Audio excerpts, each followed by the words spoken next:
अस्सलाम वालेकुम दोस्तों, आज की इस वीडियो में खुशामदीद। तो आप लोग देख सकते हैं कि ये मेरा सेटअप है, अपने कमरे में मैंने सेट किया हुआ। ये मेरा ग्रीन स्क्रीन है जिसको मैंने कपड़ा लगाया हुआ है।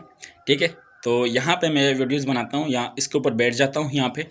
तो यहाँ पे ये मेरा जो है सेटअप है। ठीक है, तो यहाँ पे मैंने इसको यहाँ रखा हुआ है।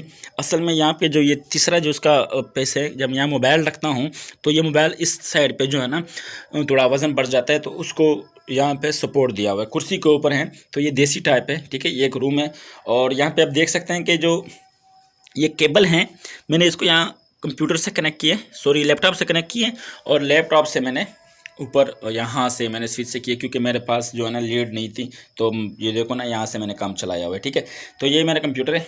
असल में इसको यूज़ तो नहीं करता, मैं सिर्फ ये लैपटॉप यूज़ करता हूँ और यहाँ पे मैं वीडियोस बनाता हूँ। ये जो एक वीडियो मैंने अपलोड किए हैं उसको भी यहीं से मैंने बनाया हुआ है। ठीक है, तो ये मेरा सेटअप है, यहाँ पे वीडियो बनाता हूँ। ये रूम है, अब यहाँ देख सकते हैं। तो देसी टाइप का है। इंशाल्लाह जब चैनल ग्रो होगा और इंशाल्लाह जब अर्निंग होगी तो मैं एक अच्छा सा स्टूडियो बनाऊँगा। तो दोस्तों से दरख्वास्त है कि प्लीज़ चैनल को सब्सक्राइब ज़रूर करें। बड़ी मेहनत कर रहा हूँ अपने चैनल को ग्रो करने के लिए, तो प्लीज़ दरख्वास्त है दोबारा कि प्लीज़ चैनल को सब्सक्राइब ज़रूर करें। तो इंशाल्लाह यहाँ पे आपको टेक्नोलॉजी के हवाले से, टेक्नोलॉजी से रिलेटेड इंशाल्लाह आपको मैं वीडियोस देता हूँ। तो यहाँ बाहर भी ले जाता हूँ, रात का अंधेरा है तो जैसे यहाँ कुछ नज़र नहीं आएगा। तो यहाँ से आप देख सकते हैं, यहाँ पे कुछ सामान भी पड़े हैं। ठीक है, तो यहाँ पे आप ये मेरा सेटअप है। वीडियो में इतना ही। एट द लास्ट, अल्लाह हाफिज़।